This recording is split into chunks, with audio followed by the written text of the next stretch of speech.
ద్విచక్ర వాహనదారుడు తన స్వీయ రక్షణతో పాటు తన కుటుంబ క్షేమం కోసం హెల్మెట్ తప్పక ధరించాలని, ప్రతి ఒక్కరూ ట్రాఫిక్ రోడ్డు భద్రత నియమాలు పాటిస్తూ ప్రమాదాల నివారణకు కృషి చేయాలని జిల్లా ఎస్పీ టి శ్రీనివాసరావు విద్యార్థులకు పిలుపునిచ్చారు. జాతీయ రోడ్డు భద్రతా మాసోత్సవాలను పురస్కరించుకుని జిల్లా ఆర్టీఏ శాఖ ఆధ్వర్యంలో జిల్లా కేంద్రంలోని కృష్ణవేణి చౌక్ వద్ద విద్యార్థులతో ఏర్పాటు చేసిన అవగాహన ర్యాలీకి జిల్లా ఎస్పీ ముఖ్య అతిథిగా హాజరయ్యారు. నిత్య జీవితంలో తప్పకుండా ట్రాఫిక్ నియమాలు పాటిస్తామని విద్యార్థులతో ప్రతిజ్ఞ చేయించిన అనంతరం విద్యార్థుల ర్యాలీని జిల్లా ఎస్పీ జెండా ఊపి ప్రారంభించారు. కృష్ణవేణి చౌక్ లో ప్రారంభమైన ర్యాలీ న్యూ బస్టాండ్, సుంకలమ్మ మెట్లు, ఓల్డ్ బస్టాండ్ వరకు కొనసాగింది.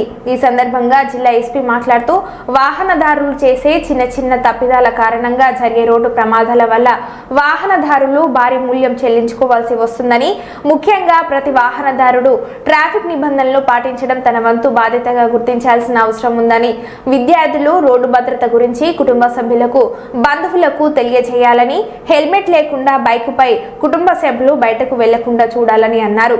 పరిమితికి మించి ఎక్కువ సంఖ్యలో ఆటోలలో వెళ్లరాదని, అతి వేగం, అజాగ్రత్తతో ప్రమాదాలను కొని తెచ్చుకోవద్దని అన్నారు.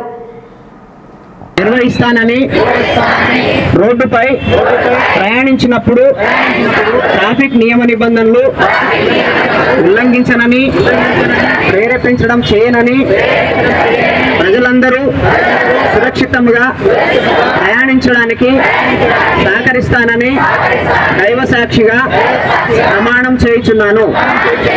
జై హింద్.